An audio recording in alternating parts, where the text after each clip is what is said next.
Hey guys, in this video I will be covering sellers' discretionary earnings, also known as SDE. And some people also call it ODE, which is owner's discretionary earnings. But it doesn't matter what you want to call it. SDE is the most used term when you're going to buy or sell a business. So in this video I will be covering that. Can I see a bit of a shadow there? Post-production. There's a bit of a light. Oh, let me try and move this. Well, it looks like it's night time at the moment, so there's no sunlight peering in. And I'm not in my usual angle, but it doesn't matter. So SDE is seller's discretionary earnings, which is used for small businesses, micro businesses, when you are looking to sell or buy a business. Now, just full disclosure, when I'm looking to buy a business, or anyone who is looking to buy a business who is not going to be an owner-operator, so someone who is not going to be there day to day, generally they're not concerned with SDE. I don't care what SDE is. I care about EBITDA-based valuations, even for small businesses. And the reason is because I don't work in the businesses. Seller's discretionary earnings is more for people who want to buy a business and then operate that business, being there, quite for in the day-to-day or quite significantly anyway. And the reason that you'll see the reason why. So let's get down to it anyway. So SDE basically means, in a nutshell, what is the total compensation that the current owner takes from the business, and that total compensation which includes salary, which includes pension, which includes car leases, which the owner uses, which includes, for example, hotel stays. Maybe he's gone on a business trip and he's expense that through the business, or maybe they've gone onto a trip where the family's gone on holiday. Maybe the business owner has done one meeting and then they've expensed that holiday or that hotel on the business. All of these kinds of things which normally a small business owner expenses through the business, and not necessarily, maybe for example there's meals that happen within the business which are paid for the business, that happen outside of the business that is paid for by the business. For example, you have your Christmas parties or your other sort of dues and you're expensing them through the business. All of that gets added back to the profit. Yes? So we'll see that in live example now. So let's say, for example, there's a business at the moment where the owner is the main person, the main manager who's doing all of the job. And let's say currently, if you look at the net profit of that business is currently, for example, only showing £30,000. Currently only showing 30,000. Remember, this is applicable for micro businesses more than small businesses or medium-sized businesses. So we're going to go here. We're going to do that, right? So let's say the net profit is only showing £30,000. However, when you look at the P&L, you see some things which you as a business buyer or as a seller are basically taking out from the business yourself. So let's say currently you've got the pension, the current tax-free pension allowance is £60,000. So let's say on the P&L, which is tax deductible, you've got 60k of pension coming there, right? So let's say, for example, your car lease is 10,000 per annum, right? So that's pension, and you've got your car lease. Oh, the salary that you're taking, you're paying yourself as the owner, right? So as the owner, you're paying yourself, for example, a salary of 60,000.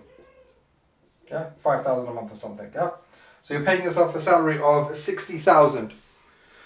And also, let's say, for example, you are expensing, hotel trips or something like that, classifying them as business trips, and you're spending, so hotel trips, hotel stays, business trips basically, and you're spending, say, 5,000 on that per annum, right?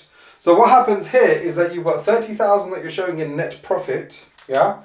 You've got 60,000 in pension, you've got your car lease, you've got your salary, and you've got hotel stays that are coming on. So what happens also, and then you've got your tax. So your taxation, let's say just for argument's sake, it's 5,000, right? So your corp tax, is 5,000, right? 5k. So now you've got 30k plus 60k plus 10k plus 60k plus 5k plus 5k. So if you add all of that up, let's try and do some quick maths here. So you've got 60 plus 30, 90, 100, 160, 170. So now you have an SDE. Your SDE will be 170,000. Right? Because what you've done is that you've added all of that back together, and that's what you're taking as a benefit as an owner. This is tax deductible. This is tax deductible. This is tax deductible. This is tax deductible. This is obviously corporation tax. Because the reason why you add back corporation tax is because from your perspective, the person who's looking to buy your business can do whatever they want, how they can structure the business how they want, and maybe that tax increases or maybe it decreases. Yeah, so maybe it increases, it decreases. Oh, and then you've got your depreciation and amortization as well. So let's just say depreciation is 10k per annum. I'm just going to keep the number there. So that goes from 170 to 180. 180. Let's say you've got no amortization on there. Yeah. So 180,000 is your seller's discretionary earnings. And what happens is that I've got another video on how to value a small business. In there I talk about having 1 to 3 multiple on a micro business, and this gets multiplied. It never goes to 3. Yeah, so when you're doing SDE, it never goes to 3.